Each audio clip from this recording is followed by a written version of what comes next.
imagina que você está com um problema de ratos na sua casa. Tem rato para tudo quanto é lado. Ratos. E aí você vai lá na loja, no mercado, e você compra o veneno mais poderoso que você consegue achar. O pior de todos os venenos. Aquele que se o rato pensar no veneno já morreu. Tá? Esse aí. Só que é um veneno perigoso. Então você coloca ele num lugar meio escondidinho ali, na garagem. Mas você tem filhos. Filhos curiosos. Mas seus filhos não são mais bebês. Seus filhos têm ali 6, 7, 8 anos de idade. Vocês, a média aqui é quantos? 14, 15, 16? 13, 17? Enfim. Isso aqui eu conheço faz tempo. Quantos anos você está agora? 16. Então, o Pedro, com 16 anos de idade, está lá na casa dele. E ele fala, quer saber?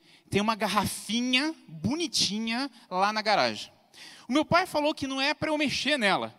Mas acho que se só dar uma cheiradinha, uma lambidinha, bem de leve assim, mal não vai fazer tanto, né?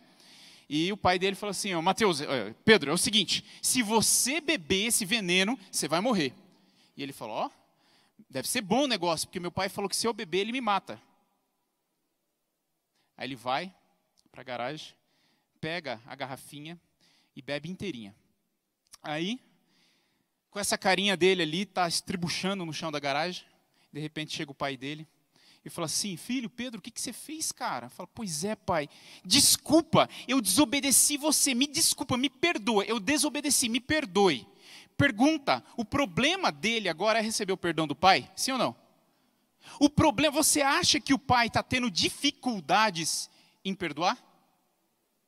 Sabe, quando a gente coloca isso na questão familiar, nós percebemos o quão pai Deus é. Se fosse o seu filho, você não teria problema em perdoar. Aí o pai do Pedro está olhando para ele e fala, vou pensar se eu te perdoo ou não. Quantas vezes você vai me pedir perdão? O quanto você vai trabalhar para mim? O quão realmente arrependido você está para eu te perdoar ou não? Não é esse o problema. O pobre do moleque está estribuchando no chão. O problema é outro. Porque o perdão como pai, você já deu. Afinal de contas, o que você mais quer é ver o seu filho vivo, crescendo e se desenvolvendo. Então, vamos sair dessa história da questão do perdão. Pastor, mas isso não é bíblico. É sim. A maior prova disso é a parábola do filho pródigo. O filho pródigo vai embora, ele vira as costas para Deus. Pecado significa virar as costas para Deus. Pecado não é o que você faz. Pecado é virar as costas para Deus. E é isso que o filho pródigo faz, ele vira as costas para Deus. Mas a história, a parábola do filho pródigo diz que o pai estava esperando todo dia na varandinha. Não estava? Mas o filho pródigo não pediu perdão ainda. Mas ele estava esperando, não estava? Por quê? Porque o perdão já tinha sido dado mesmo antes do filho se arrepender. O problema aqui não é o perdão em si. O problema aqui é a pessoa aceitar e usar o perdão como primeiro passo. Vamos lá. Pedro está estribuchando lá no chão. O pai chega e fala, filho, esquece, já está perdoado. Tanto é que o pai do filho pródigo nem deixou ele terminar a história. Já está perdoado. Só que nós temos que resolver o problema. E o Pedro está morrendo, tem minutos de vida ali. Mas o veneno não mata na hora? Sim, mas ele está estribuchando um pouquinho. O pecado não mata na hora? Sim, mas nós temos uma vida estribuchando um pouquinho ainda. E ele está lá no chão. E aí, se o pai falar assim, Pedro, então vou fazer o seguinte, eu bebo junto com você o veneno, vai ajudar? Não. Então, dentro do plano da redenção, o pai chega e fala assim, Pedro, é o seguinte, eu troco de lugar com você. Você bebeu o veneno, mas eu me coloco no seu lugar para que eu morra o efeito do veneno, eu sofra o efeito do veneno. Para a gente dar uma viajada aqui, é uma parábola, tá, gente? Quem é médico aqui, não me atire pedras, tá?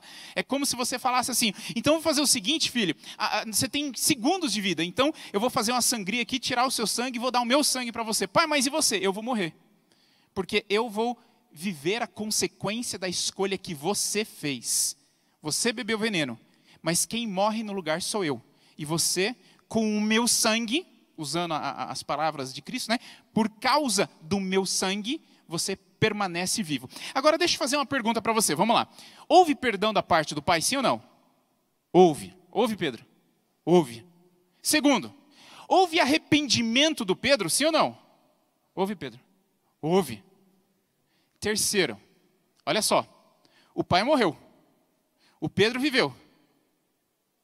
Aí o Pedro olha ali para a garrafa de veneno e fala, mas tem mais um pouco, vou beber o resto.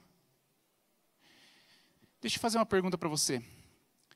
O perdão do pai garante o seu céu?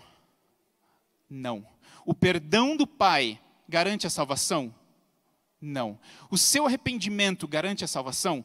Também não.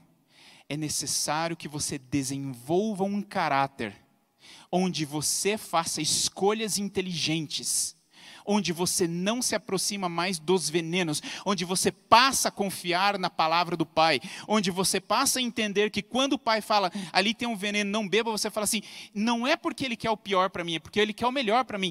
Então, por causa da experiência passada, meu Pai deu o sangue dele para que eu pudesse viver, meu Pai deu a vida dele para que eu pudesse sobreviver, por causa da experiência e das evidências que eu já tenho na história, eu desenvolvo o meu caráter para fazer as escolhas certas, as escolhas que me levam para mais perto do Pai, as escolhas que fortificam o meu relacionamento com o Pai a partir de agora. Faz sentido?